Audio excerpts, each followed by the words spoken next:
कहला कि साड़ी लेके आई रहा। आज के जमाना में बहुत देखल गौरिया की कन्या समीजे सलवार पे रखली। दू चार दिन हम छोड़ फाड़ के धर के फिर अपना ड्रेस बदली हम। यही से कहला साड़ी हम ना पहले दे राजा, साड़ी हम ना पहले दे राजा।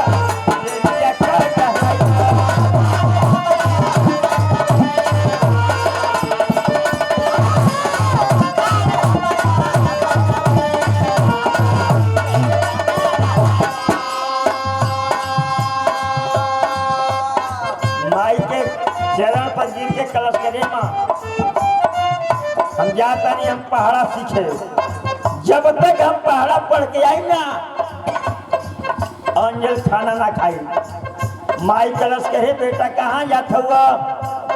माई के आशीर्वाद लेके घर से लेकर जंगल में निकल गई।